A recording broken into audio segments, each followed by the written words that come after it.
Welcome to Paranormal M, where the boundary between reality and the supernatural is thin. Hit that subscribe button and turn on notifications to stay updated with our latest eerie stories. Get ready for a haunting adventure. Glowing faceless heads. When I was somewhere around 4 years old, I had an experience that's become one of the most vivid memories from childhood. My mom had put me to bed and went to my sister's room to get her situated for the night. I could hear them talking clearly as I wrestled with the monstrously heavy quilt to get myself ready to go to sleep. My mom had decorated this room. She had for all the rooms in the house. Antiques, various oddball decorative and, embellishments. My room was painted in an odd cross between a light beige and a light green that always reminded me of watered-down goose poop. The bed was an old rope bed that had been converted to sort of be able to accommodate a regular double mattress. During the winter, it was draped with the most beautiful and heaviest crazy quilt I've ever seen. At the foot of the bed was an old rectangular sort of steamer trunk. Ironically enough, it's against the floor of my office, about 2 feet from where I'm typing this.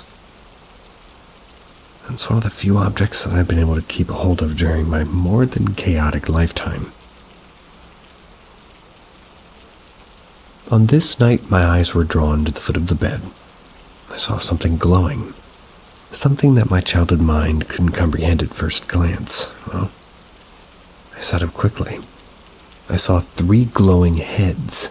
They resembled the styrofoam mannequin heads used to display wigs, but they were glowing with a white luminescence that emanated from within. Not really bright enough to shed light on the rest of the room. The heads were featureless and smooth. I could only see the lower half through the spooled spindles of the footboard, but the tops of the heads were fully visible above it. In my room, there was silence. I could still hear my mother and my sister talking in the next room. The light from the hallway spilled in through the 2 or 3 inch gap in my partially open bedroom door. I tried to scream for my mom, but a high-pitched whistle was the only sound that escaped. I could barely breathe, let alone scream. The heads are still there, still glowing and still silent. I finally inhaled deeply and let loose a scream that caused my sister to scream. My mom wound up dropping whenever she was holding onto the white shag carpeted floor with a muffled thump. She ran into the hallway and threw open my door, allowing the large wrought iron and milk glass pendant light that hung over the stairwell to flood my room with light. The luminous heads were gone. I finally let go, bawling my eyes out and trying to explain to my mom what I saw. She looked at the end of the bed and even went as far as opening the trunk. But I believe in hindsight that this was more to console me than anything else. She sat at the edge of the bed and told me that those were probably my guardian angels watching over me. There's probably nothing to worry about. I was finally able to go to sleep, partially from my mother calming me, but mostly from the resilient temporary amnesia that all children seem to possess in the face of fear. This, however, stuck with me, obviously. It's one of the first memories that I can recall with utter clarity. I know that memories are malleable things, but this one stands out with a level of detail that I remembered. I was actually talking with my mother about some years back. She didn't recall any of it. She also said she believed that the light fixture I was talking about wasn't even purchased until the late 70s. But this was proven to be untrue. I was going through a photo album with my kids, and there was a picture of me sitting at the top of the stairs with this massive light fixture. It was visibly hanging down. It was dated September 1970, which would have been right before the incident I just recounted. Well, this incident could just be, put off as the childhood boogeyman encounter that resolved itself as nothing more than the overactive imagination of a child projecting their fears into the darkness. I could have even left it at that if it wasn't for incidents that occurred in 1983.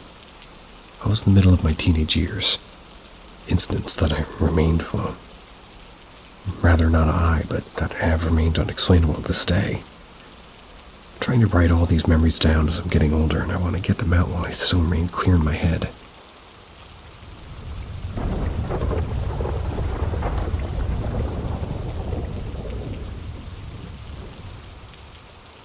Am I losing it?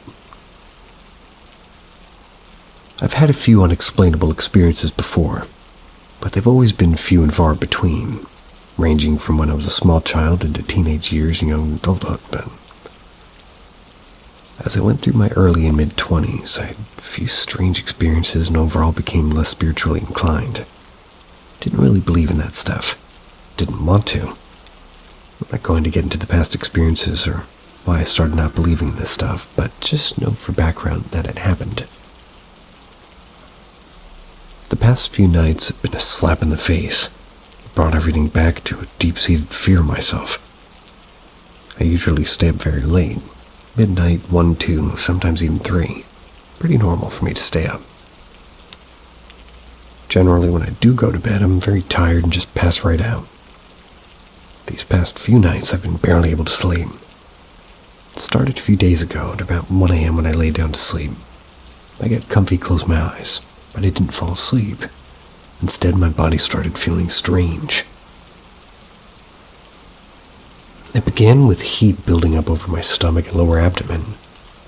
The heat intensified until it felt like somebody had built a fire on top of me. The rest of my body felt cool, so I knew it wasn't just me getting too hot under the blanket. Mind you, it's 55 or 60 degrees in the room when I sleep. This wasn't the first time I had that kind of sensation. Thought to myself, maybe I should just relax and let whatever it is happen this time. So I relaxed and didn't fight it. The heat spread across my body to my limbs. Then everything started to vibrate. I use the word vibrate, but it's a bad, descriptor for what the sensation was. I simply lack a better word to describe it. My body itself wasn't physically moving or trembling, rather it felt like everything around me was thrumming and vibrating with a metering, pulsing kind of feeling. This, too, I had felt before many years ago when I was meditating. So again, I just kept relaxing and I let it happen. The vibrations got more intense and then I started seeing an orb of light above me, even though my eyes were closed. It moved and shifted colors between purplish to a white. I opened my eyes, but I only saw the darkness of the room around me. I thought maybe it's just my mind's eye being weird and closed my eye again. Then I hear a sound in my right, near my computer. It was like a snapping sort of clutter noise, like something hit plastic. I sat up, looked around, but again saw nothing. And at this point, I started getting a little bit freaked out. My dog, who sleeps in the bed with me, was resting pretty consistently and pretty intently, as if nothing was wrong, and it's as if he heard nothing. So, once again, I thought I was just being paranoid and my mind was playing tricks. So I laid back down. Almost immediately, the sensations returned along with the light moving above me.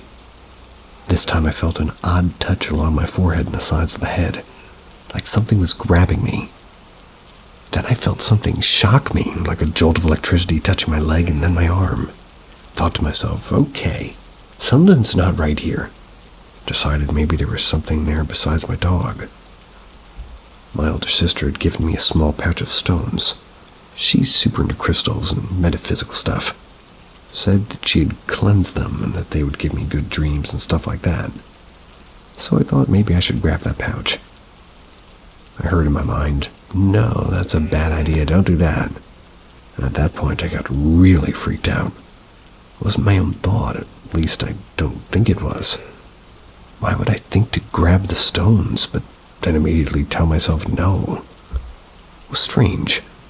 So I grabbed the pouch of stones and I held it to my chest while I laid back in bed. The heat was then gone from my body, concentrated in my hand that was holding the stones. It grew even more intense than before. I had to use all of my willpower not to throw the pouch off of me because it felt like a burning coal on my chest. After some time, maybe 10 minutes, I don't know. I'm not really sure how long it was, the heat just faded. Everything seemed normal again. Fell asleep holding the stones. I was kind of freaked out the next day, but I didn't think it was real. Maybe I dreamed it all up, even though I woke up holding the stones. So I went about my day and such until the night returned.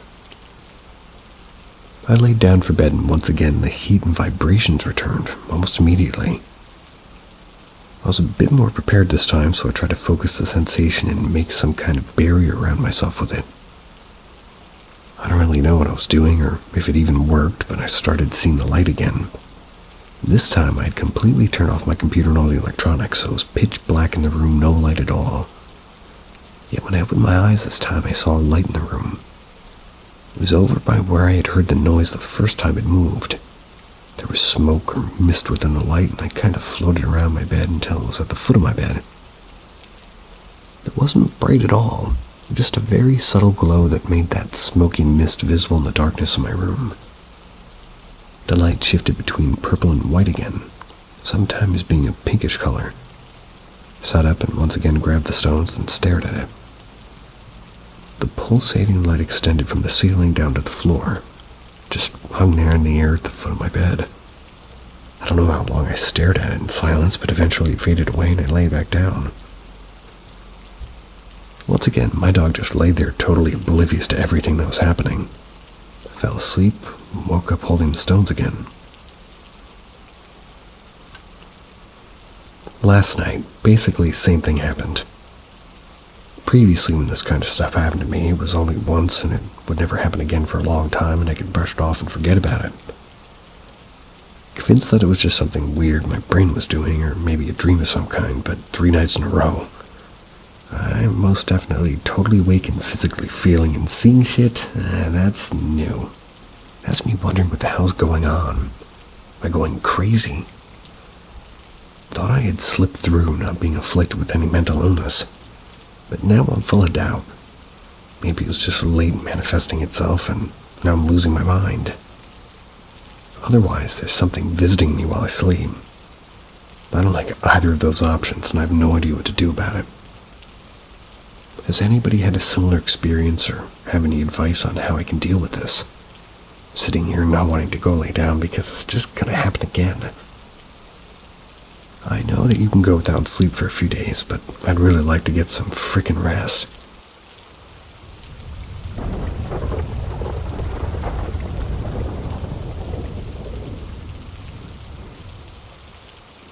I think the demon that's followed me my entire life is trying to haunt me again.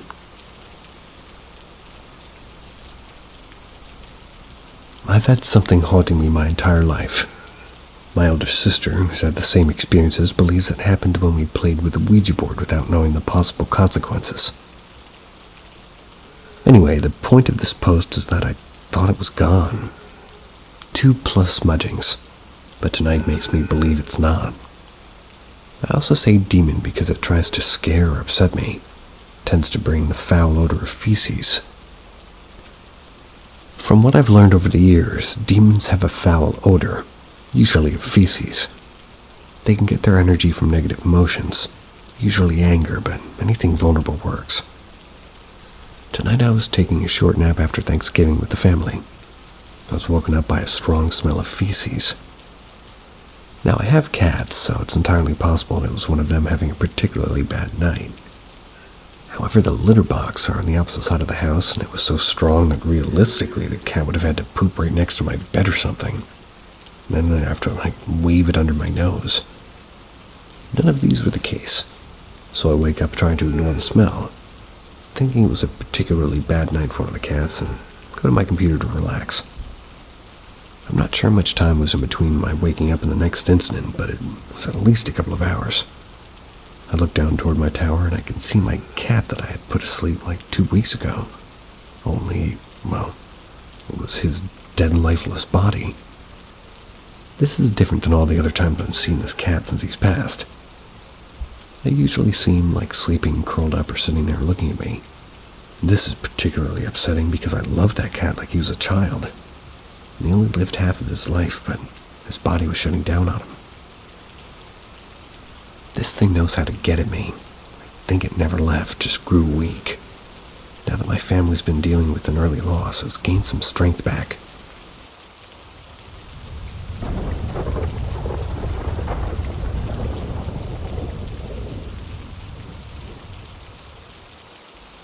Awake, heard voices, screams, banging, seen aliens in sky, creepy spirit, weird ghost thing run, green orb absorbed into my eye.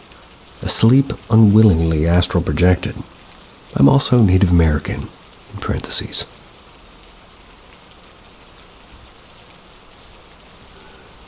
I'm Native American. I live in a First Nation community. It matters to this post because so much history has happened on this land. Also, my neighbor is a sweat lodge. It's a good person, but they do practice bad medicine. My cousin went twice, and each time a dark human-shaped figure followed him back home. He saw it in his living room. The last time it was in his daughter's room. I have countless stories that happened to me personally, and endless stories that happened to family in my community and other First Nation communities. I'm only going to type some of mine. I won't list them in order, but I live alone, and a strip of huge cedar trees separates my home and my neighbors. They have a sweat lodge. They're the same ones. I don't have any mental health stuff like schizophrenia, and I drink a few times a year. I smoke weed, but not that much. 1. Green orb. 3 years ago, my sister lived with me. I just closed my bedroom door, turned off the light, and laid my head down. In case anybody's wondering, yes, those are cows screaming at me.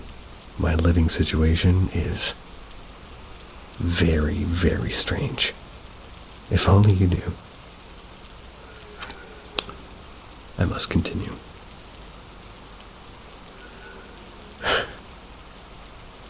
I can't see my hand in front of my eyes. The only light is my alarm clock I have on top of my shelf. Seconds after I laid my head down, a basketball-sized green, translucent green orb came through my window. I could see my alarm clock through it. The orb was bright, but it didn't give off light. Like a flicked lighter illuminates the room. This orb was bright and translucent, but my room was pitch black. It made a U-shape from the window in my ceiling and hovered above my face. Then the way water flushes down a toilet, it's absorbed into my left eye. At this point, I yelled out, "What the fuck? God, don't let them aliens take me." Then I yelled for my sister. She ran in, didn't believe me. Even though it was shocking, it gave off good energy. 2. Red orbs. My left neighbor has a sweat lodge. To my right is a neighbor that my grams and our homes are very close and share a driveway. My sister would smoke outside, and a few times at 3 a.m. she would see a floating red orb, always at the edge of the brush. My gram seen the red orb same time, but it was right outside my sister's bedroom window. I seen this red orb. It was right outside my side door, 1 meter from the ground, but 5 meters from the door, between my grandparents. Thought about going outside, but I just prayed and... Anytime one of us sees these orbs, we all had terrible, tortured, haunted dreams that night. Voices. I used to clean while listening to YouTube stories about skinwalkers. At the end of one, they said a skinwalker's name. I remember thinking, like stupid, I think it triggered my sister and hearing each other saying our names for a while. Here's an example. I was doing dishes and I heard her say, "Brittany," except it was from my feet. It was underneath the sink. Also, for both of us when this happened, it would sound similar in real life, but also like telepathy. She would hear me call her name too. It was always when we weren't in the same room. Voices too. When my sister moved out, I lived alone with 2 cats. One time around 3:15 a.m., I was awoken by my dad's voice going, "Hey!" It was so loud my cats ran from my room. I jumped up and prayed. He lived down the road from me. He didn't answer my text, and next I had to confirm that exactly that time he yelled "hey" in the same tone of voice. He almost won Pug G or Pug 1 and lost. Not sure how these things happen. I'm not sure what Pug 1 or what any of that is. Church bells. I barely ever drink. One of the times I did, It was late in the morning, and as I walked to the bathroom, loud old-style church bells rang 3 times. Creepy spirit. This one is so creepy.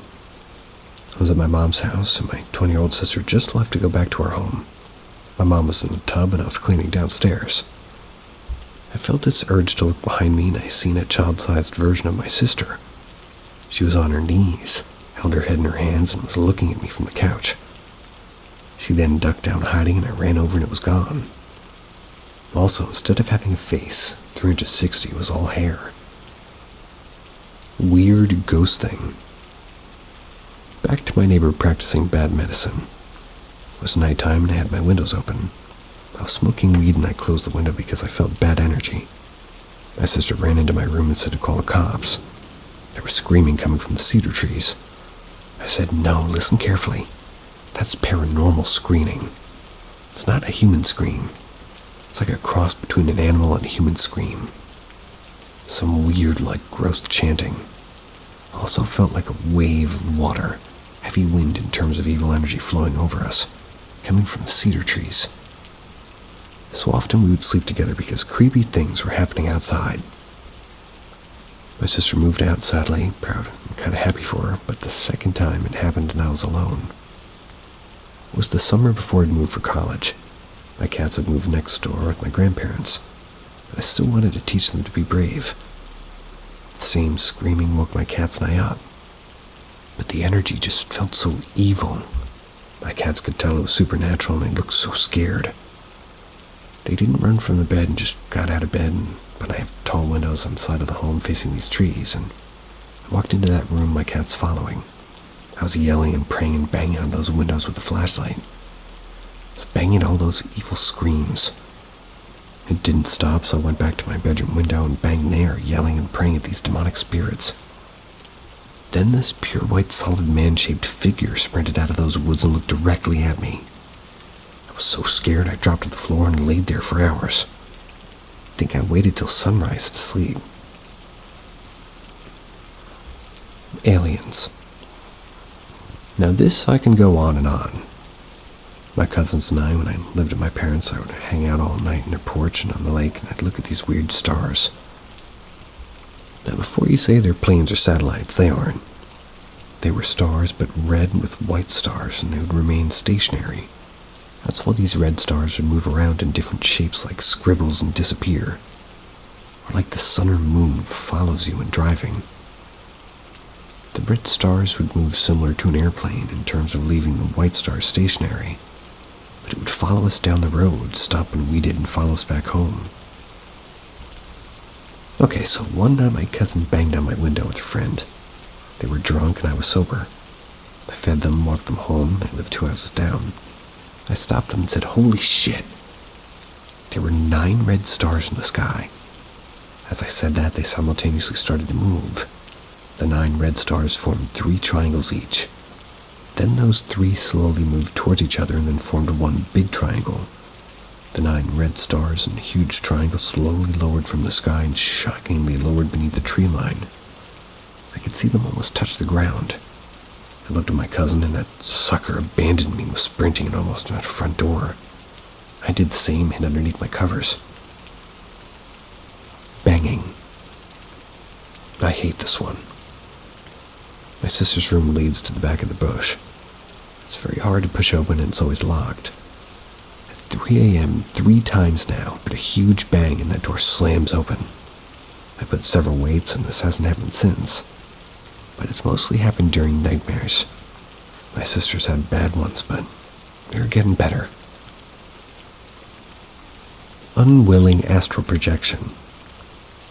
This makes me mad and irritated. Like Grandpa had surgery and is completely amazing and healed now. But at the time, he was really scared. After his surgery, he missed church for the first time. I don't go often, but I went and wrote down everything. When I got home, I was reading to him the 3 bangs and knocks happened from their back door. I pretended I didn't hear it.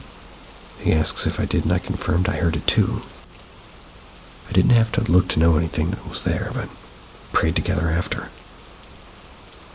They're so mean, these spirits. In our culture, the three-knock thing doesn't symbolize anything good.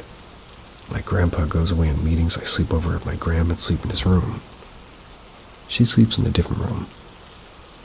Last time I dreamt that all their radios had gross chanting and it was very static. I astral projected unwillingly. My soul left my body and I was watching myself sleep. I said God's name and I was back in my body and I woke up. As I did, my grandpa's bathroom door slowly opened and I just prayed. The first time I astral projected, I was at my house, and I again was floating at the ceiling watching myself sleep. But there was this creature chanting demonic stuff on the floor in my corner. I kept trying to say God's name and I was muted. After a while, I finally said it. I was back in my body and rolled over and went to sleep.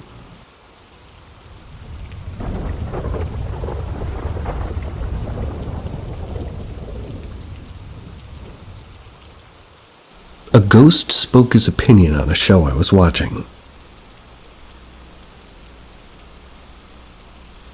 So the first thing I want to put out is I had multiple paranormal experiences throughout my life from age 5, maybe even younger than that, even till this very day. A little bit about me is I'm an empath. I can read people's energy and I don't know if that's the reason I have paranormal experience. But I'm going to go with a yes. I could tell you all my stories, but I want to tell you one of my experiences that takes the cake. So I was about 18 and I still lived with my parents at that time, sitting in the kitchen table one day watching one of my favorite shows on my laptop. The show I was watching was Ghost Adventures. Ironic, I know. I know what you're thinking. You're probably thinking, well, you were watching a ghost show. Probably got scared and paranoid, or it's probably the sound from the show. Well, I hate to burst your theory, sadly, but you're wrong. So as I was saying, I was sitting watching Ghost Adventures when I felt a presence coming toward me. I ignored it. I usually ignore anything paranormal so don't bother me. Eventually they get hit by, well, sometimes they don't. Then spirits didn't. So if you ever see Ghost Adventures, you know, they show a scene as it comes to the end. In one of the episodes, the last scene, Zach was sitting on the couch talking to the spirit when a lamp moves across the table. As soon as that happens, I pause the show because I felt the presence behind me. And I'm not kidding you guys, I hear a man's voice whisper in my ear saying, "Oh, that's scary." I felt his warm breath on my ear. After that, I asked him respectively, just do not do that ever again. And walk away, and he did.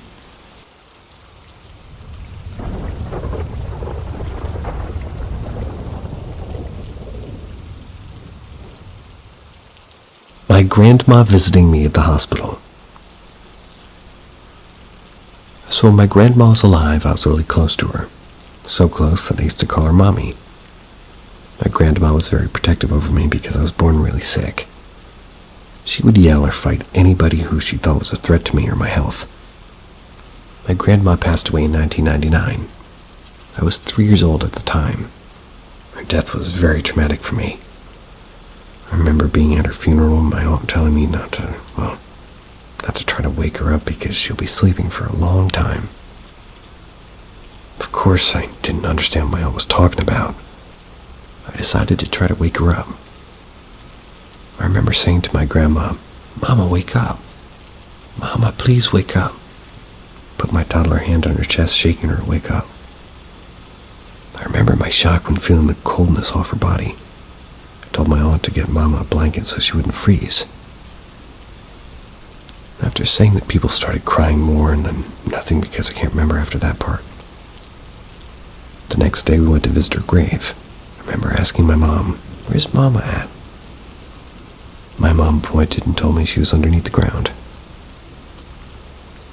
I freaked out, tried to dig my grandma out of the ground with my hands so she could get out and, not have to take her long nap. I got frustrated because I couldn't get to her and I started crying. Anyways, 4 months after her death, I went to get heart surgery because I was born with 2 holes in my heart. I remember waking up after surgery to seeing a young woman holding my hand. She's smiling at me. There was no talking, just her staring at me with so much love for me in her eyes. She started rubbing my head after she just tucked me in. It was so soothing after a while, and I started falling back asleep. felt her give me a kiss on the forehead, and I heard her footsteps as she walked away from me. I don't know who she was, but I felt like I knew her. Years later, my mom showed me pictures of my grandma when she was younger. I was in shock at what I saw. The young woman who was being so caring to me was my grandma. I think my grandma came to visit me to see if I was okay. She knew I was getting the surgery before she died, so I think she just wanted to make sure she would be there for me.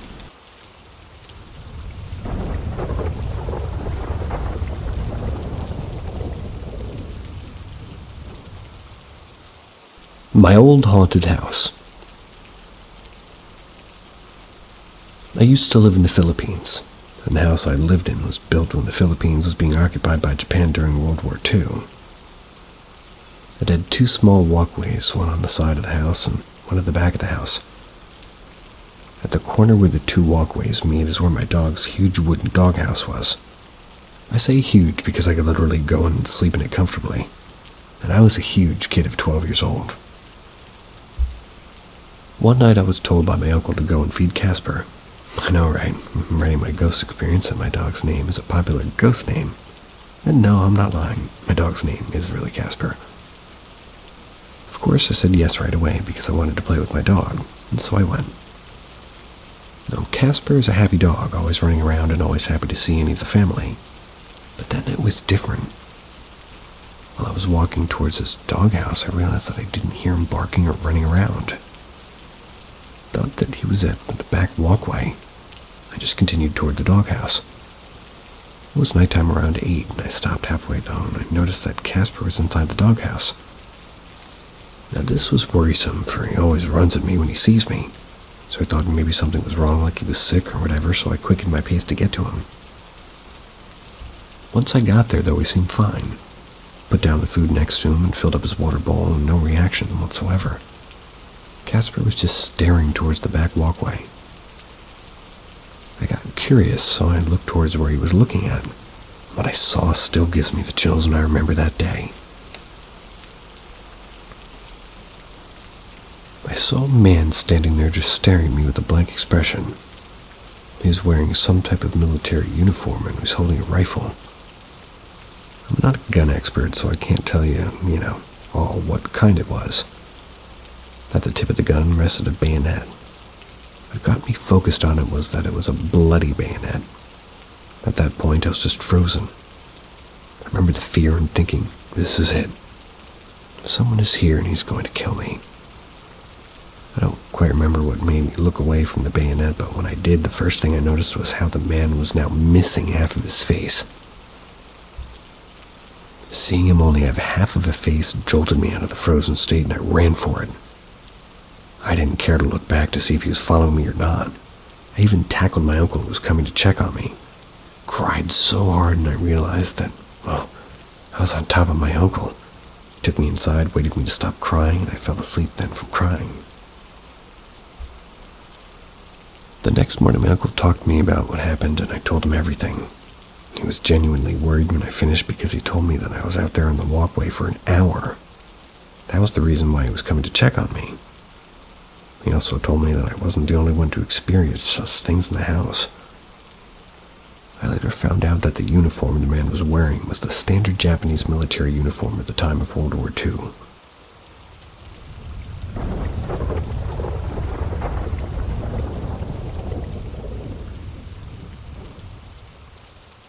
I saw the same person in every window. Now onto the story. I was playing a game on my phone while listening to music. That's when I decided to look out the window, and at the other house's windows too. All the curtains were open on every window in the house. They had this light, and it was like making its way through them. Thought this was normal and looked back at my phone. My dad was doing the roundabout. I decided to look out the window again. One of the windows was a woman. She was slim and had her hips on one side of her chest to another. It was as well as being very black, so black in fact I couldn't make out what she was wearing, or her face like a silhouette. Still though, I thought nothing of it and continued playing. I wish I didn't, but I did. I looked out the window one last time after a couple more minutes. The exact same woman was in the same window in every house.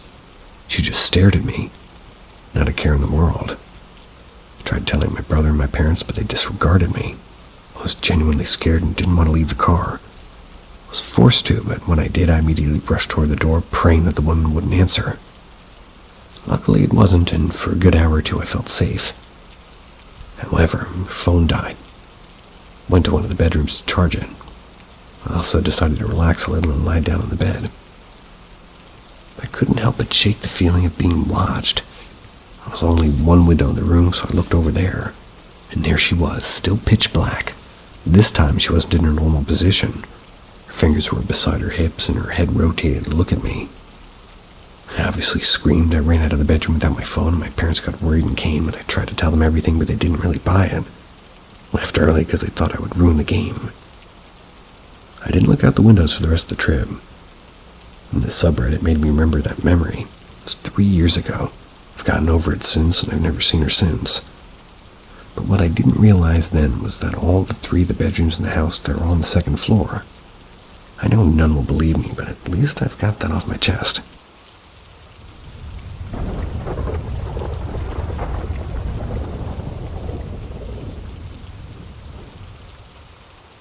I leave my front door wide open at night.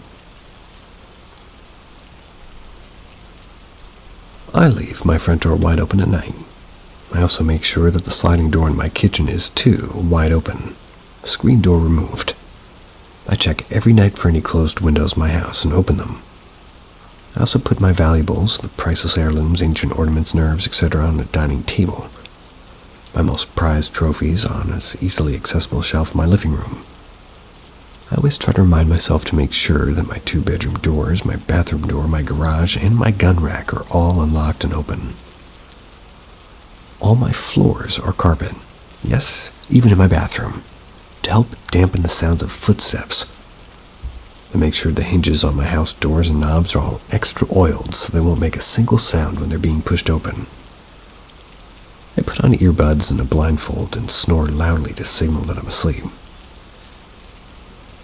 I also make sure that I get 2 of the latest 40 to 50-inch flat-screen TVs with 4K, and I chose the ones that are specifically easy to install, uninstall, and reinstall, and put the second TV in my guest room. I also have the latest generation of gaming consoles and a $5,000 computer that I meticulously built from the ground up. I also have more than 500 of the greatest games in total, both in PC and in console. When I first got this house, the first thing I did was reinstall my power box on the outside of the house, so that way it can be easily disarmed from the outside. Speaking of, I have no outside lamp, no camera, no pets or animals of any kind. Coincidentally, this house is the farthest from any cell towers or police station. I basically live in an abandoned neighborhood with no neighbors. I have no fence.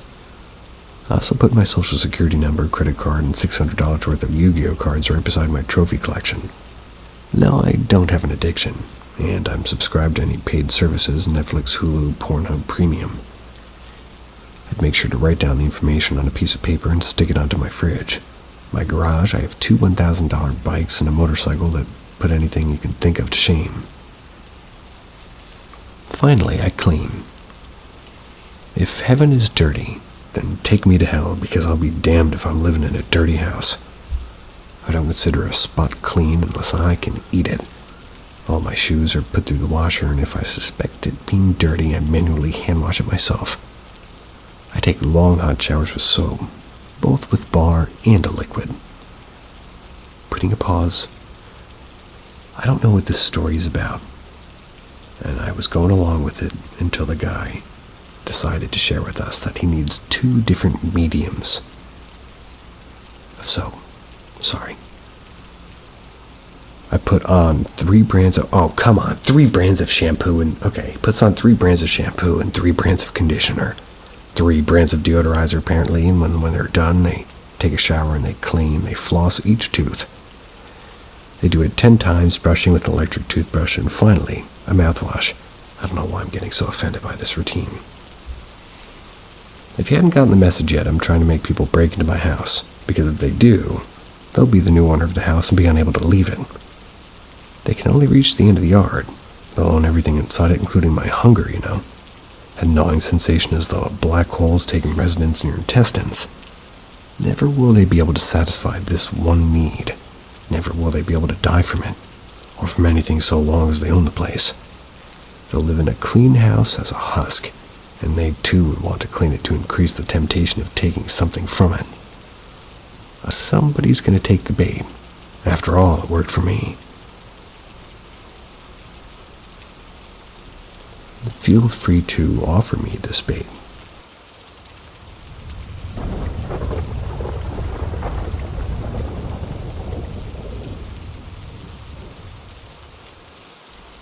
I lived on the second floor of an old apartment building, and recently, everybody on the first floor moved out. I lived on the second floor of an old apartment building, and recently everybody on the first floor moved out. It was slow at first. Family moved out after their baby wouldn't stop crying. A couple felt something wrong while they were having sex. Police arrested the person who lived below me because they shot at the floor due to what they called hand rats, which is not what it sounds like by the end of this. There's a housing problem from where I live. Many people were eager to take the old homes of my first floor neighbors. However, they'd usually last about 6 months before moving back out. The longest I've seen somebody stay was about a year, but they were batshit crazy at that point. One day when I was returning from work, I spotted the landlord, Adam. He's looking down at me from the roof. Now, I happen to be a friend with the landlord, and I know that he isn't suicidal, so I got 2 beers from my fridge, went to the roof, and offered him one. Of course, he said yes to a bottle of, natural light beer. The bottle looked at the town around us. It was crime-ridden, drug-ridden, all the worst kinds of ridden. The only ridden it wasn't was police. I looked over at Adam and completely at random I asked, "Hey, why do people on the first floor always move out after just moving in?" Adam broke a sweat. "They're not dying." "What?" "Not enough people are dying, and now they're coming for us." "What do you mean?" Adam pointed to the argument building across the street. "Look at that one. You know how many people died there? How many times you'd think you've woken up to the sound of gunshots every night because of what goes on across that street?" I looked at him in the back of the building. "Yeah, too many times to count." Adam shook his head and sat on his knees. In the past few months, they've been getting less and less police calls, less and less murders. They have their own security team. People have been dying there less. I moved away from him a bit. But isn't that He cuts me off. "Look at the building besides us. They've had a prostitution and drug problem there for decades. Now they hold free rehab sessions every Saturday, and they're practically surrounded with undercover cops trying to dismantle the prostitution." I yelled, "Hey! What is this all? Why is this a bad thing?" Adam stood up, chugged the rest of his beer, then looked at me and said, "You'll find out." He threw his bottle into the trash and below and walked away, leaving me. Over the coming months of our relationship, he sort of soured more. He clearly liked the problems that plagued the other buildings. And I always found it douchey of him. But in the end, he was right. I would still have had the other hand if the other building not improved. A year passed, people started leaving after living in the first floor apartments for 3 months. People on the higher floors were getting just as concerned as I. One of the people below me, a female cosplayer named Chloe, was planning on moving out. They were only on the first floor for a month, and apparently her complaints of her clothing being ripped went unanswered. A few weeks later, I saw her heading towards Adam's apartment in order to give a key. Just as she was about to knock on the door, I stopped her. I said, "Hey, can I borrow the key before you give it to Adam?" "Borrow?" "Take it. It's not mine to deal with anymore." She then dropped the key into my hands and walked away. I contemplated giving it to Adam, but he's been too distant. I decided to do some investigating. That night I went downstairs to Chloe's old apartment and unlocked the door. The entire apartment was filled with nothing but concrete pillars. It was hard to navigate around them, and they were tightly packed together. I couldn't imagine living here for a week, let alone a month or 3 or a year. I touched one of the pillars and they felt unsettling. I left after about 2 minutes. I was planning on going to Adam and giving back the keys, saying the previous tenant dropped it. But my body moved on its own, and before I knew it, I was laying down on the bed about to fall asleep. I almost died that night. I felt that same feeling, the unsettling feeling I got from touching one of those damn pillars, except that feeling was wrapped around my ankle. And I didn't panic, even though I felt it again around my wrist as well. I only panicked when it was around my neck. I opened my eyes in panic as I realized I wasn't breathing. I didn't turn off the lights and I fell asleep, and I saw 2 more hands emerge, attempting to grab the other free hand and leg. I looked over at my dresser, reached with my free hand, the concrete coming closer, my breath ever fading. I opened the drawer, but from where I was laying, I couldn't see what was in it. I was panicking. I needed to feel for a curved piece of wood. I felt round metal and the grasp of the hand around my neck tightening. I felt as though I was about to pass out, and I almost did. Just as my eyes went black, my hand acted on its own. I shot the hand holding my neck with a sawn-off shotgun. It immediately retreated, and I shot the concrete hand holding onto my ankle. Some shrapnel hit my foot, but I was too panicked to care. The other hand was able to grab the shoe of my other foot, and I immediately kicked it away, my shoe going with it. I immediately got up, but I realized there was 1 more hand holding onto my wrist, the more wanting my other hand, and several more slowly rising up. Even with 1 hand made of concrete holding onto my wrist, I was still able to come up with enough force to speed and run out of my window. Just as I was about to fall into the dumpster below, the concrete hand broke my fall midway and slowly began to rise up. I was panicked. I wasn't thinking straight. A furies of emotions and dreams and things I wanted to do flew around my head. I started crying as my free hand reached into my pocket and pulled out a switchblade. I started screaming shortly after. It's been 2 weeks since that night, and I've been typing this entire thing with 1 hand. As painful and tedious as it is, but I have to get this story out there. I've been living with a friend while I find another place to crash. A couple hours ago, the local news reported that the old apartment building had apparently closed. All the tenants suffocated to death. They were found within the floorboards. I raised my eyebrow at that story. Not my nose, but my eyebrow.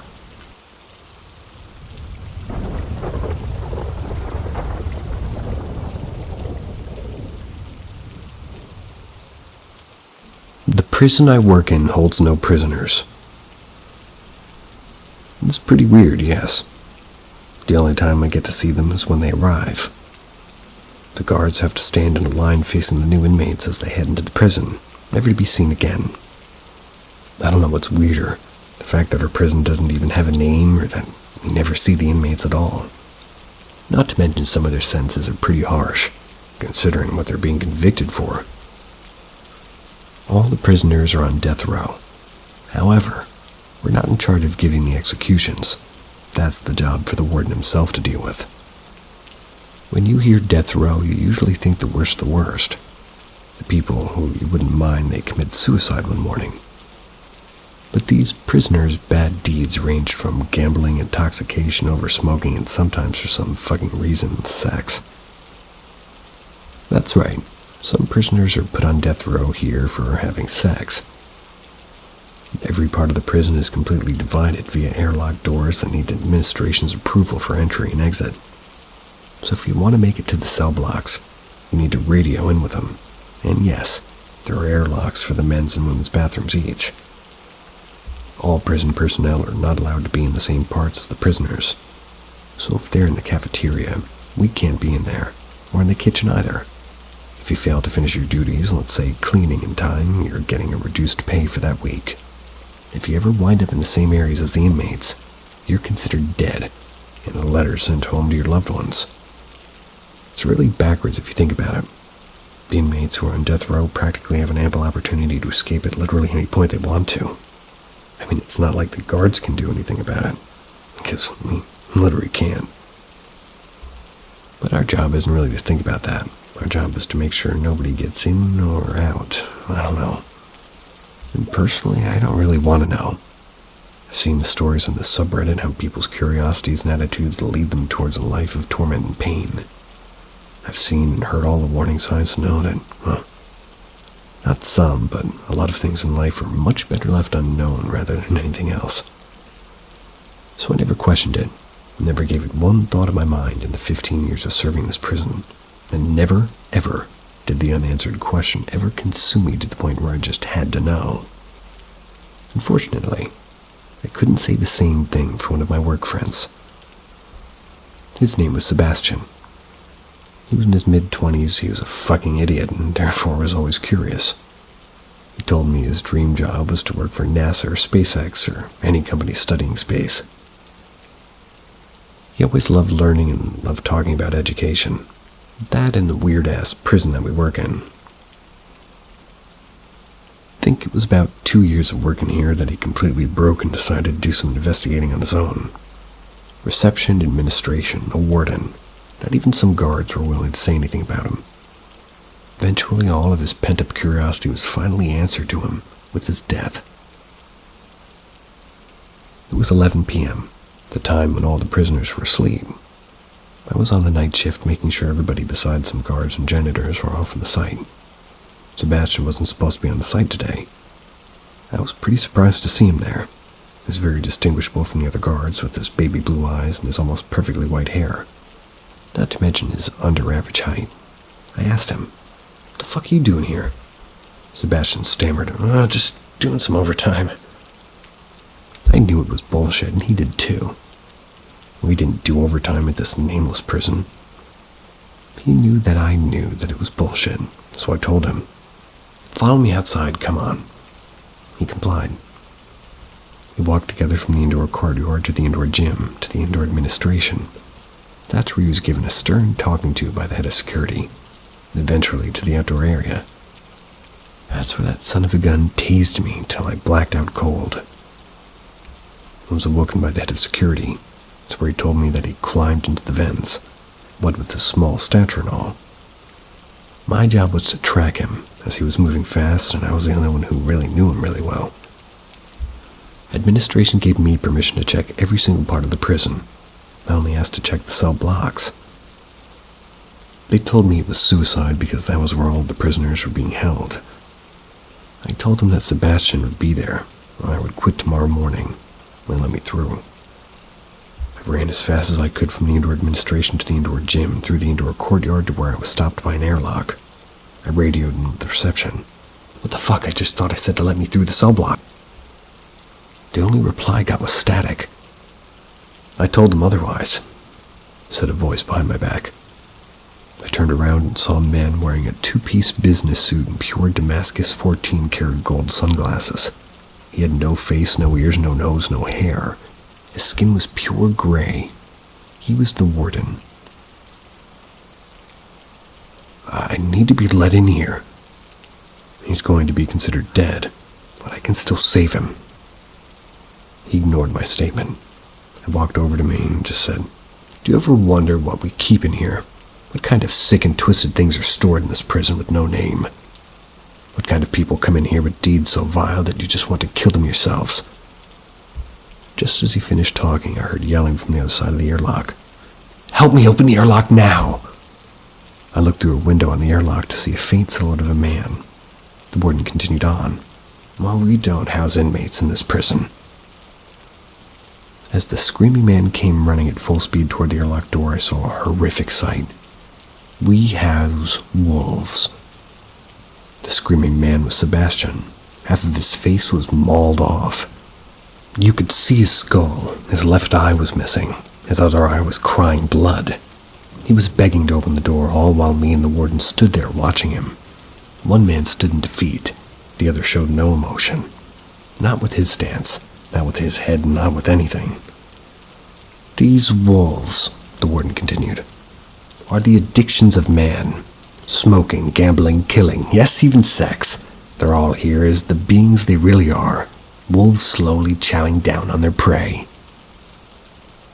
Suddenly, a pair of 8 footsteps came over closer.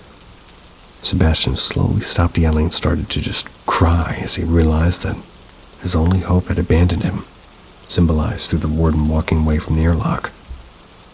The last thing he said to me was, "When you're done here, you're fired."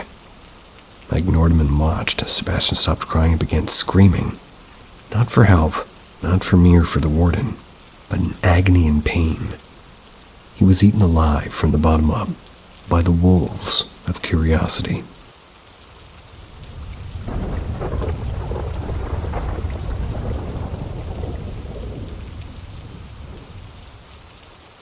Our experiences at Clapham Wood, the UK's most mysterious woods.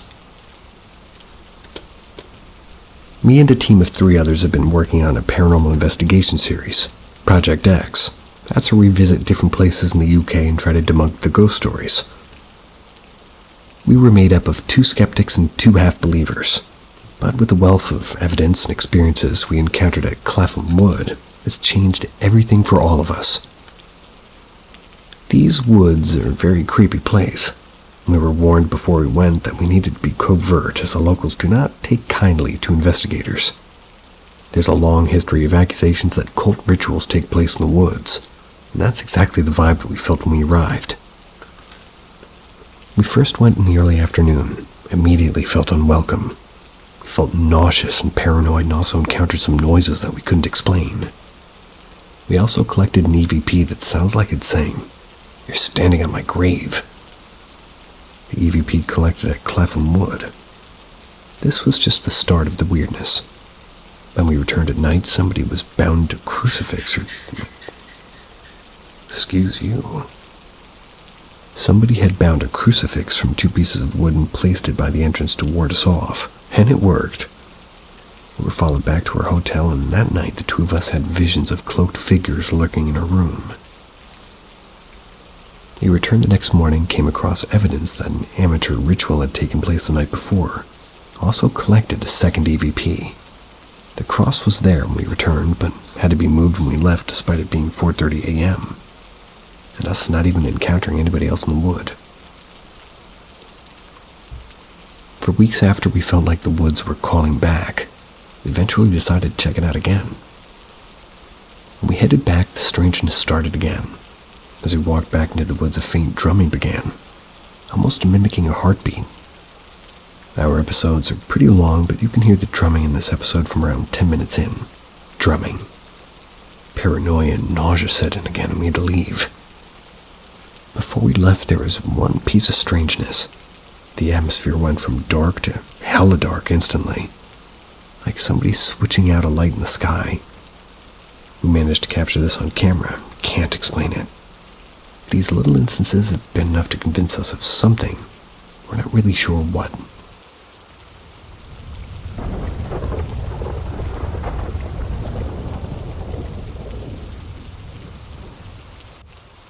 Talked to a ghost through a light. I was 13. I was sleeping at my friend's house down the block. It was nighttime and my friend's brother went to an abandoned psychiatric center, Pilgrim State. Told us about some stuff that supposedly happened to him and his friends. He told us that they couldn't leave the way they entered for whatever reason, so him and his friends ran to the other side of the building. As they passed each room, the light inside would turn on. Crazy shit. Probably bullshit, but some crazy shit happened later too. We were playing video games, and there was this light next to my friend's futon that was flickering. It was around 10 p.m. One of us said something to the effect of, "Stop doing that," to the light as a joke. But the light did not stop flickering. It stayed on, and it hadn't since we switched the light on. Then we told it to start flickering again, which it did. And this is nothing crazy, but it definitely caught our attention. But eventually we started asking it to turn on and off in specific patterns, which it started to do. Stay off for 5 seconds, blink 3 times, stay on for 5 seconds, blink 7 times, stay off for 8 seconds, stuff like that. We would usually begin and end the pattern with like staying on or off for a certain amount of time. Then it would go back to basically being on and flickering. But then we would state a pattern and it would stop flickering and then either stay on or off for how many seconds that we said. Then light up and turn off like in steady intervals. Then it would go just back to flickering. It wasn't natural. It was like somebody was turning it off and on with a switch, but it wasn't connected to a switch on the wall. It was like a novelty beer glass with a light in it, not a regular lamp like you're picturing. Its on and off switch was on one of those wheel things and the cable of the plug. There's no way to turn it off and on remotely, and it did these patterns perfectly. Me and my friend continued to tell this light like perform patterns by lighting up and turning off. We did this for hours, and I can't emphasize enough that it did not mess up once. It was never just close enough. If we told it to stay on, it would stop flickering and stay on and work properly until we told it to do something else, or it would stay totally off until we told it to. It would stay on or off for any amount of time we asked, even minutes at a time. We could tell it to turn off or on and come back at a certain time or vice versa. It would do exactly what we said as soon as we said it. It just was impossible that it could be that accurate by chance. It was perfect every time for hours. These patterns just got more and more complicated, and, well, as long as we continued to do this, not once did it not perform the exact pattern that we dictated. But one particular thing I remember is telling it to blink 300 times. Then it started rapid-fire blinking super fast, way faster than like the whole night prior. And as I was watching it blink at super speed, I said, "Stop!" And the millisecond that that word came out of my mouth, it stopped. It wasn't complicated, but it was unique. We didn't ask it to blink that many times in a row before, and when we did, it just kind of took off and stopped immediately after I said stop. Like, this shit was mind-blowing, but it was really happening. We had to make sure that his brother hadn't found a way to mess with us through the night, but couldn't figure out how. The same outlet that the light was plugged into, an alarm clock plugged in as well, which was acting totally normal. We knew he wasn't messing with the circuit breaker or anything like that because he can control that one, from the outlet with the circuit breaker. His neighbor is also a cop, so we wondered if maybe his son had found some sort of equipment that we didn't know about. Maybe they were somehow using it to control the light remotely, like while listening to us. Even though the TV and the AC were on and we were speaking pretty softly, so it'd be hard to hear us clearly through the extra noise if somebody was using some sort of device, but we were just basically running through everything now. We had plenty of time to troubleshoot this shit while everything went on. So in order to rule this stuff out, we decided to ask the Lime questions. Questions it could answer via lighting up and turning off, basically. Not the lime, the light. Questions that we knew his brother or his neighbor or anybody really didn't know the answers to. I have a huge family, so I had distant members that his family didn't know, and a lot of questions to ask. This was essentially, I'm thinking of a number. It was steadily lighting up and turning off the number of times in my, head and then go back to flickering. I asked it questions, and I knew when his family or his neighbors knew. My friend asked questions about people I've never heard of, and I'm sure my family hadn't. In case somebody from my house was outside my friend's house just to mess with us, answering my questions or something. An example of how I would ask a question is this. I would say, "Stay off for 10 seconds, then tell how many kids my Aunt Joan has, then stay off for 20 seconds.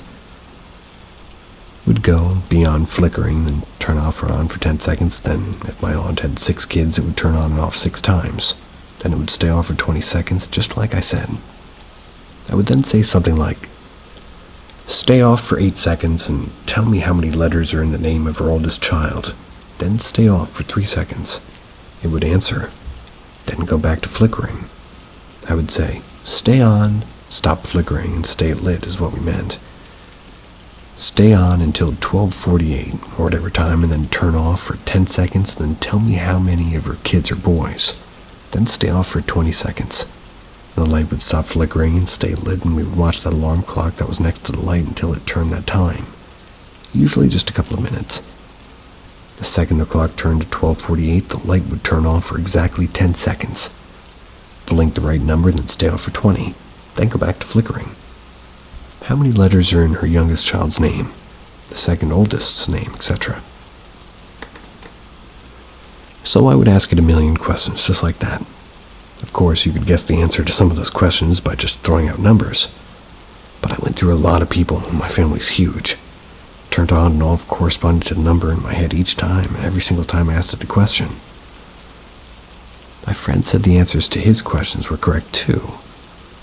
It couldn't have been his brother or anyone messing with the lights. They didn't know any of my cousins or anything like that.